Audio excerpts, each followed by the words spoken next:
नहीं, कोई प्रेशर नहीं है। प्रेशर सिर्फ यही होता है कि सर्विस डिलीवरी सही हो जाए, लोगों तक हमारी बात पहुंच जाए और लोगों को फील हो कि they are in a different city now.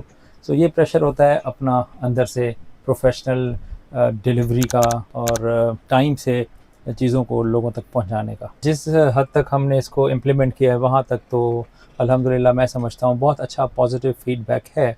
Although backlash भी हुआ है, लोग ये कहते हैं कि बहुत ज़्यादा टिकट्स के फ़ाइन्स हैं, लेकिन हैविंग सेड सो जहाँ जहाँ पर भी ये टिकट्स इशू हो रहे हैं वहाँ पर डिसिप्लिन देखा जा रहा है। और अल्टीमेटली देखें, ये एक स्लो और ग्रेजुअल प्रोसेस है रोल आउट का, जो कि पूरी कराची तक पहुँचेगा, क्योंकि हम सेफ सिटी का एक हिस्सा हैं और सेफ सिटी का पहला फ़ेज़ ही कंप्लीट हुआ है। सेकंड फ़ेज़ अभी इनिशिएट होने जा रहा है इस साल। तो अभी 1300 कैमरे हैं, फिर 2200 कैमरे इस साल लगेंगे अगले साल तक।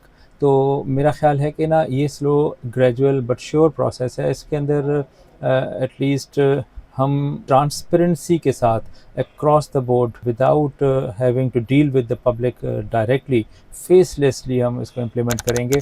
तो मैं समझता हूँ कि जैसे जैसे इसका दायरा कार बढ़ेगा वैसे वैसे जो है ना लोगों के अंदर डिसिप्लिन आएगा, लोगों को एहसास होगा कि now when they are on the road they have to be a responsible driver.